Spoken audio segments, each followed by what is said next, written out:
മൗനത്തിൻ്റെ ആചാര്യനായിട്ടാണ് വിശുദ്ധ യൗസേപ്പിനെ സുവിശേഷത്തിൽ നാം കാണുക. നിശബ്ദതയെ എത്രമാത്രം ഫലദായകമാക്കാമെന്ന് യൗസേപ്പിൽ നാം പഠിക്കുന്നുമുണ്ട്. ദൈവത്തെ കണ്ടുമുട്ടുവാനും അവനോട് ആലോചന ചോദിക്കുവാനും നിശബ്ദതയിൽ അവിടുത്തെ കൂട്ടുചേരുവാനുമൊക്കെ നമുക്കും യൗസേപ്പിനോടൊപ്പമാവാം.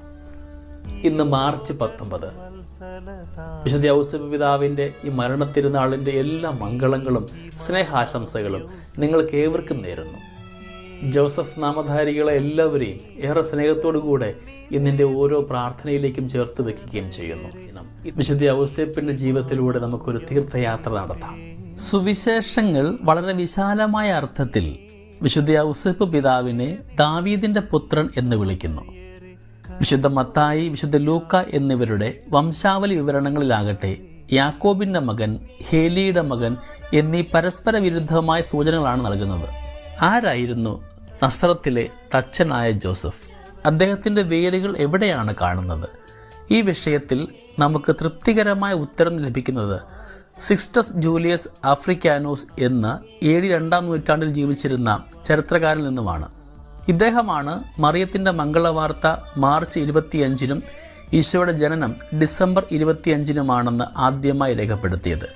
അദ്ദേഹത്തിൻ്റെ അഭിപ്രായത്തിൽ യഹൂദ സമ്പ്രദായമായിരുന്ന ലെവറൈറ്റ് മാരേജ് കാരണമാണ് വംശാവലിയിൽ 2 പിതാക്കന്മാരുടെ പേരുകൾ ജോസഫിനുണ്ടായത്. ജോസഫിൻ്റെ പിതാമഹൻ്റെ പേര് മാത്താൻ എന്നായിരുന്നു. മാത്താന് 2 മക്കൾ, യാക്കോബും ഹേലിയും.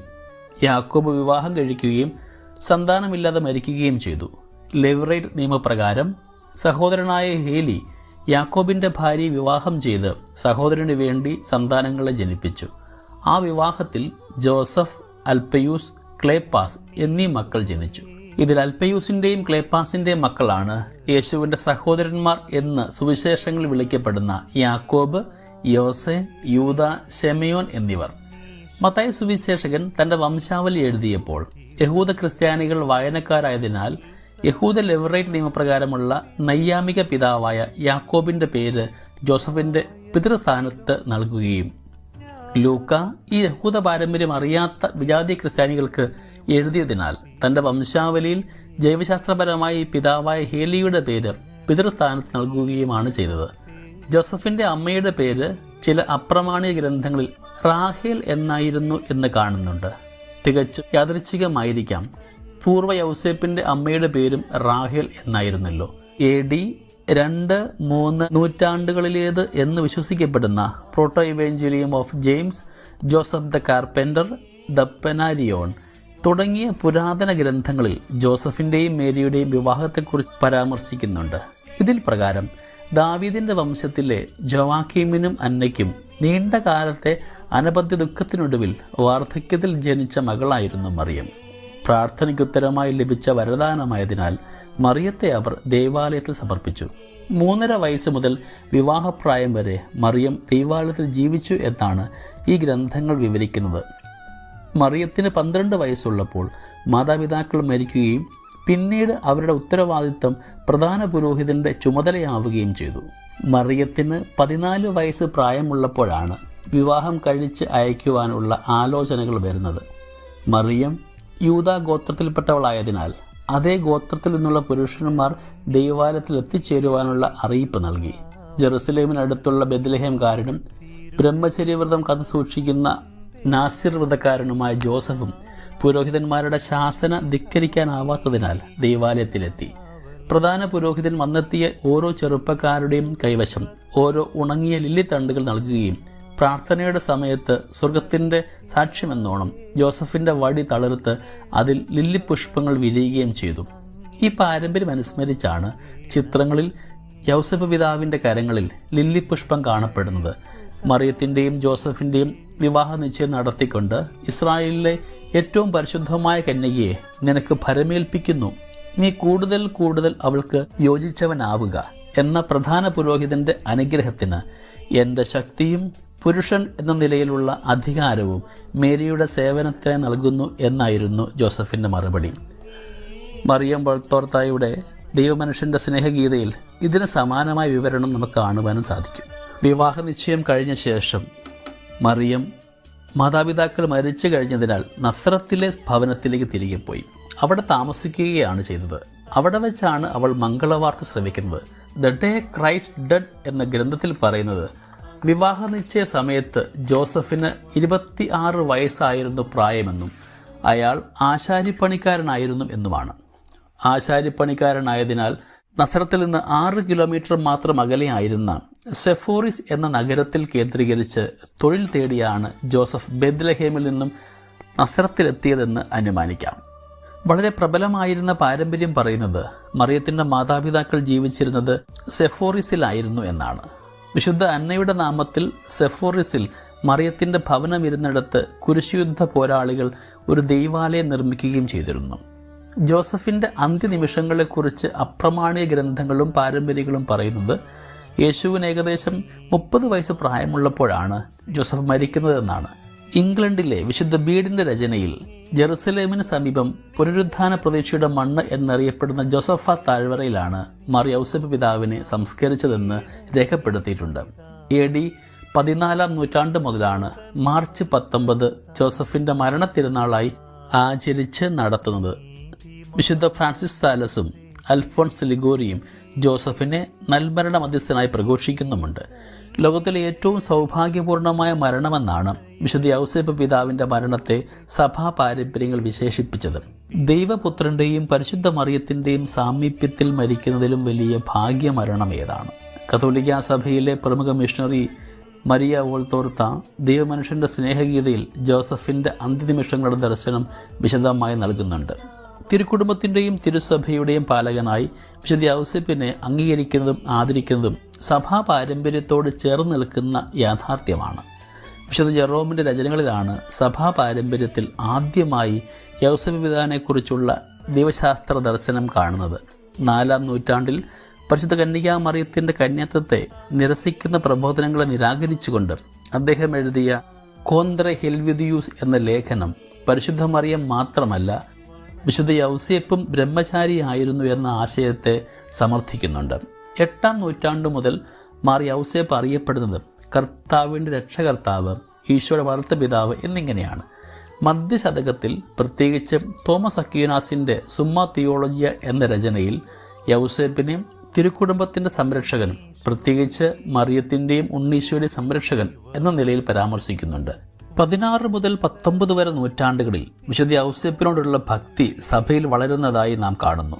വിശുദ്ധ യൗസേപ്പിനോടുള്ള പ്രാർത്ഥന, നൊവേന, ലുത്തിനിയ, വെന്തിങ്ങ തുടങ്ങിയവ ഈ കാലങ്ങളിൽ ലോകത്തിന്റെ പല ഭാഗങ്ങളിലായി രൂപപ്പെട്ടവയാണ്.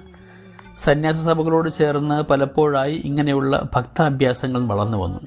വിശുദ്ധ ഫ്രാൻസിസ് ഡിസാലസ് തൻ്റെ ഇൻട്രൊഡക്ഷൻ ടു ഡിവോട്ട് ലൈഫ് എന്ന ഗ്രന്ഥത്തിൽ ആധ്യാത്മിക വളർച്ചയിൽ ആത്മപരിശോധനയ്ക്ക് ശേഷം പരിശുദ്ധ മറിയത്തിന്റെയും വിശുദ്ധ യൗസേപ്പ് പിതാവിന്റെയും ഓരോരുത്തരുടെയും നാമധാരികളായ വിശുദ്ധരുടെയും മധ്യസ്ഥം പ്രാർത്ഥിക്കുവാൻ ഉപദേശിക്കുന്നുണ്ട്.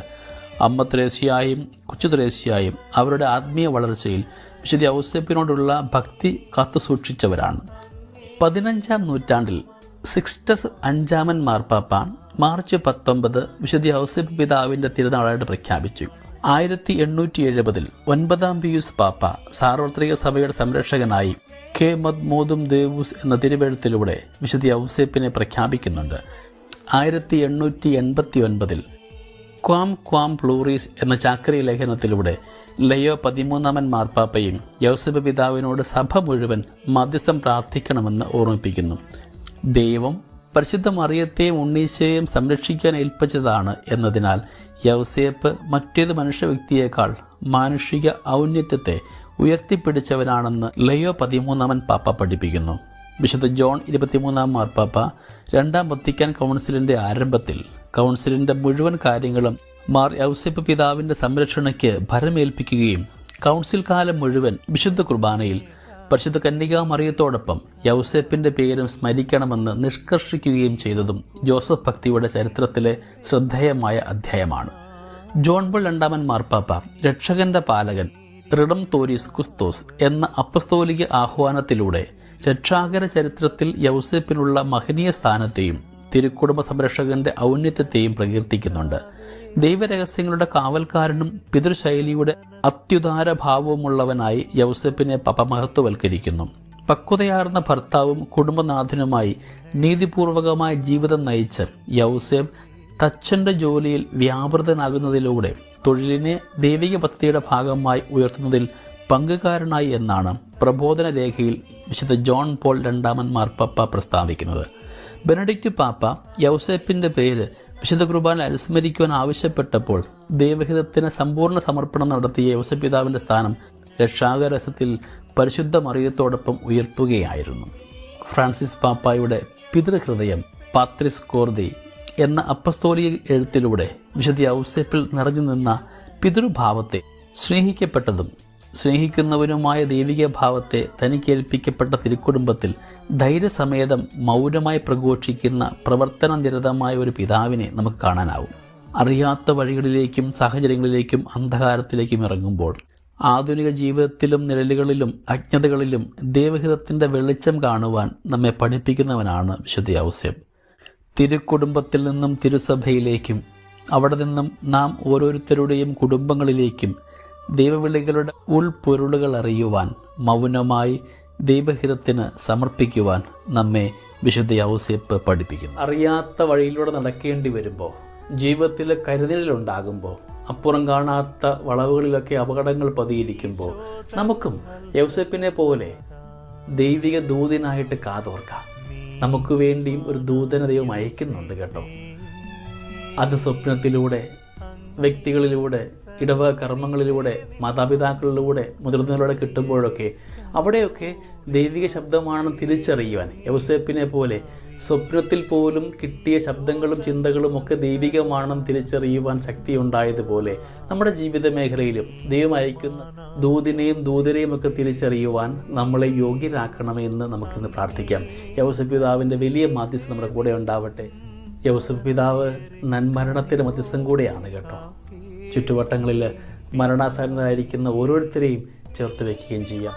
വ്രതശുദ്ധിയുടെ കാവൽക്കാരനായ യൗസേപ്പ് പിതാവേ, ഞങ്ങളുടെ ജീവിതത്തിലെ എല്ലാ തടസ്സങ്ങളെയും ആസക്തികളെയും ബലഹീനതകളെയും ഉപേക്ഷിച്ച് വിശുദ്ധിയിൽ ജീവിക്കുവാൻ, തിരുക്കുടുംബം പോലെ ഞങ്ങളുടെ ഭവനവുമായി തീരുവാൻ ഞങ്ങൾക്ക് വേണ്ടി മധ്യസ്ഥം വഹിക്കണമേ എന്ന് പ്രത്യേകം പ്രാർത്ഥിക്കാം. ദൈവം അനുഗ്രഹിക്കട്ടെ. നമ്മുടെ കർത്താവ് യേശു മിശിഹായുടെ കൃപയും പിതാവായ ദൈവത്തിൻ്റെ സ്നേഹവും പരിശുദ്ധാത്മാവിൻ്റെ സഹവാസവും നമ്മുടെ കൂടെ എന്നും ഉണ്ടായിരിക്കട്ടെ, ഇപ്പോഴും എപ്പോഴും എന്നേക്കും. ആമേൻ.